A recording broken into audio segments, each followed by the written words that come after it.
E aí que ele traz que justamente a palavra que nós em português falamos muito quando alguém nos faz um favor é obrigado. E vem justamente dessa origem. Eu me sinto obrigado a te retribuir em algum momento. Tanto é que ele traz aqui, agora eu perdi, aqui em virtude da regra da reciprocidade, somos obrigados a retribuir no futuro os favores presentes, convites e itens semelhantes. Ele diz, inclusive, que depois, uma vez que a gente consegue fazer um favor para alguém, a gente constrói uma rede de gratidão.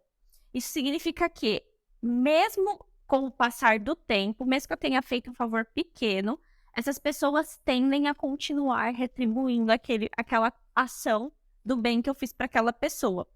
Ele traz aqui um exemplo aqui ele fala assim, o melhor exemplo que conheço de como as obrigações recíprocas podem se estender ao longo do tempo envolve a incrível história de $5.000 em ajuda humanitária trocada entre México e Etiópia. Então, em 1985, a Etiópia passava ali por um sofrimento, né, em questão de fome e tudo mais, né, o que hoje não passa, mas assim, na época era uma questão bastante forte por causa dos anos de seca e guerra civil. Uhum. Os habitantes estavam morrendo de fome, e além das doenças, e diante disso, não me surpreenderia como uma ajuda humanitária de $5.000 do México para aquele país carente. Aí ele até fala, lembro-me da minha sensação de espanto. Porém, quando uma matéria sucinta do jornal insistiu em dizer que a ajuda se deu em direção oposta, opa, peraí. E aí ele se assustou quando a Etiópia, mesmo pobre, decidiu ajudar o México depois de um terremoto que teve no México. Então, mesmo a Etiópia não tendo condições, eles ajudaram, porque um dia o México, lá em 1900 bolinha, ajudou a Etiópia. Então, isso fica guardado mesmo com o Eu tinha tempo. uma obrigação que a Etiópia tinha com o México, tipo, tô pagando minha dívida. Tá aqui, ó. Mesmo isso, ó. Aham.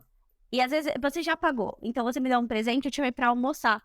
Mas o ato de você ter feito algo pra mim sem eu ter pedido nada, eu vou me sentir, mesmo com o passar do tempo, essa obrigação vai existir no meu coração como uma rede de obrigação, que é o que ele chamou aqui. Apelidou esse nome. Sim. Algo muito interessante também é que ele fala aqui de como isso não afeta só a pessoa que recebeu o favor, mas os que estão ao redor dela. E aí ele conta a história de um universitário que recebeu uma carona completamente inesperada em um dia que ele precisava muito, porque estava chovendo, o carro quebrou e tudo mais. Isso é um exemplo de algum relato dos leitores. E aí, a pessoa não conseguiu ajudar aquela que, por exemplo, o Joe me deu uma carona, eu não consegui retribuir Retribuir. diretamente, o Joe. Porém, a minha família ficou tão, assim, agradecida por terem me trazido em segurança que eles deram um jeito de ajudar o Joe, ou de ir na universidade, entregar algum tipo de coisa.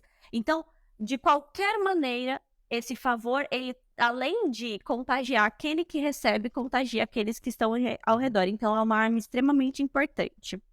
E aí, uma coisa que eu achei muito legal, que ele traz aqui, que a pergunta, não, uma professora de inglês do quinto ano me escreveu sobre um teste que aplica aos seus alunos sobre o emprego correto dos tempos verbais. E aí ela perguntou: o futuro de eu dou é? E aí um garoto respondeu: eu recebo.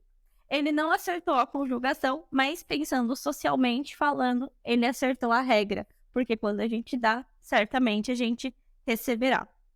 Algo a comentar em relação a isso? Na verdade, um exemplo um pouco exagerado que foi colocado aqui, um depoimento que qual é o nome dele mesmo? Robert Se eu disse. Cialdini recebeu, é de que um rapaz, ele estava saindo do trabalho, ele trabalhava com recursos humanos de uma companhia, de uma empresa. Ele estava saindo do trabalho, estava um gelo, uma geaca, e parece que o carro dele estava atolado no gelo. Tava É, interessante. congelado. O quê? Da moça que ajudou ele, Não, não, não é? não. É, o rapaz estava preso no gelo, e aí um outro cara, que já era de outro setor, não era nem do setor dele, porque todos do setor dele tinham ido embora, um outro cara foi e ajudou a tirar o carro dele que estava atolado no gelo. Aí ele falou que 2 semanas depois, ele trabalhava com recursos humanos, rolou na equipe do recursos humanos que esse cara seria demitido. E ele foi até o presidente da empresa interceder pelo cara. E aqui tá escrito assim, ó: embora eu ignorasse a moralidade daquele homem, decidi ir até o presidente da empresa a fim de interceder por ele. Até hoje, embora muita gente tenha vindo questionar o caráter daquele homem, sinto-me em dívida com ele e disposta a defendê-lo.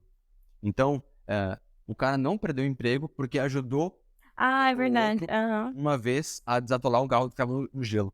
E assim, não sei se não tá falando aqui se o cara deu golpe na empresa ou não, mas muita gente questionou essa atitude dele porque aquele cara estava sendo acusado de agir de forma antiética na empresa.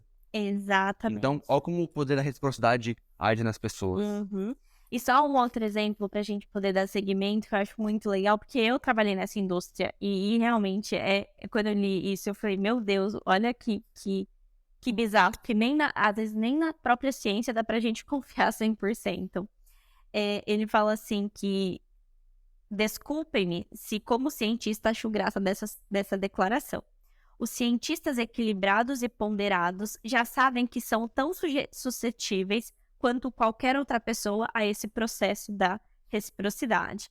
Ele diz que, um estudo descobriu que 100% dos cientistas que descobriram e publicaram resultados em apoios de medicamentos que são bloqueadores de canais de cálcio, não importa o que isso é, só importa que é um medicamento para doenças cardiovasculares. Então, de novo, 100% dos cientistas que descobriram e publicaram resultados favoráveis a esse tipo de medicamento haviam recebido favores anteriores, como viagens grátis de determinada indústria farmacêutica, financiamento de pesquisa ou empregos. Já os pesquisadores, né? Apenas 37% das pessoas que criticaram o remédio haviam recebido apoio. Ou seja, as pessoas que recebem apoio falam muito bem.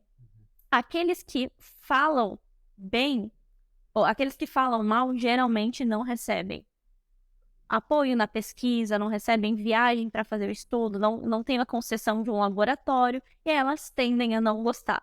Não pelo fato de que aquela medicação tem uma ação comprovada, mas sim porque o laboratório que quer vender não os ajudou.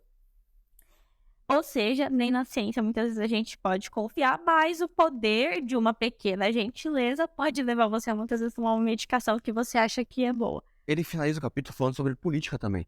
Sim. Ele fala que um cara chamado Lyndon Johnson, ele era um estadista, não, ele era um político que os cientistas políticos ficavam abismados com o poder político dele. Ele tinha ele era muito quisto por muitos, então ele conseguiu chegar a presidente do Congresso americano, uma coisa assim, e até congressistas que eram oponentes dele conversavam com ele sobre as propostas que ele tinha, e ele conseguia fazer o que ele queria ser feito. Lembrando que isso não é errado. Ele trabalhou, veio por de conversou daqui e dali e atingiu o objetivo dele. Aqui não tá falando se ele foi corrupto ou não, tá? É que o Brasil, geralmente quando o cara é bem politizado assim, ele é corrupto. Não necessariamente seja isso, tá? E isso não tá errado. Aí ele tava falando que o fato dele fazer concessões para outros políticos, assim, eu vou votar a sua lei aqui, mas eu quero alterar não sei o que. Ele fazia concessões. E quando ele tinha a lei dele para votar, ele ia cobrar a concessão que ele tinha feito antes, e como reciprocidade, as pessoas tinham que retribuir ele. Ele faz um paralelo com outro cara chamado Jimmy Carter, que ele era parlamentar também, acho que ele era senador, se eu não me engano.